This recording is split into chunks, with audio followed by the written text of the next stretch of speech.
sont plus de 800 000 km de routes qui sillonnent au total l'Allemagne, la Belgique et les Pays-Bas. Autant d'infrastructures qui pourraient être utilisées pour produire de l'énergie renouvelable. Le long de cette autoroute néerlandaise, cet écran anti-bruit de 400 mètres de long joue son rôle, mais fournit aussi, grâce à des panneaux solaires modulables, de l'électricité verte à plus de 60 foyers des alentours.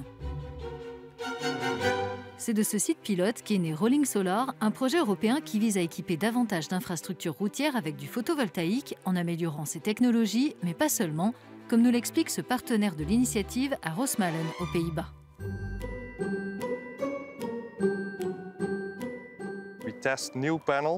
Nous testons de nouveaux panneaux et notre principal objectif, c'est de réduire les coûts. Selon nous, c'est une solution très utile pour la transition énergétique parce que nous faisons un double usage des terres, de l'espace. Ce sont des structures existantes auxquelles nous donnons une deuxième fonction.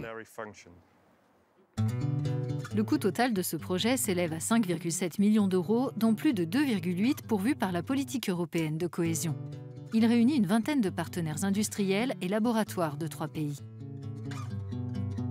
L'initiative a aussi pour objectif d'encourager une collaboration transfrontalière durable et un partage de compétences entre industriels et chercheurs. Cet institut d'Eindhoven, impliqué dans le projet, développe des cellules photovoltaïques à couche mince et flexibles en silicium et cadmium sur différents supports.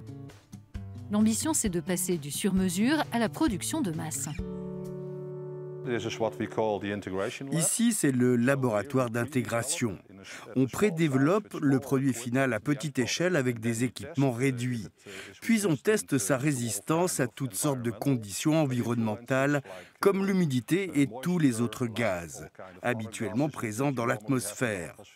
On regarde aussi sa durée de vie, et une fois les tests réalisés, on le produira à plus grande échelle.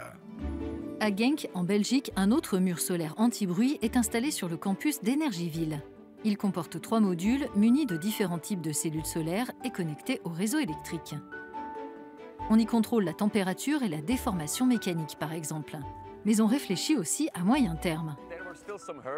Il reste des obstacles à surmonter, qui est le propriétaire de l'énergie que l'on produit. Si l'on installe des panneaux le long des routes, qui fera la maintenance si un véhicule les percute? Ce sont des questions auxquelles il faudra s'attaquer.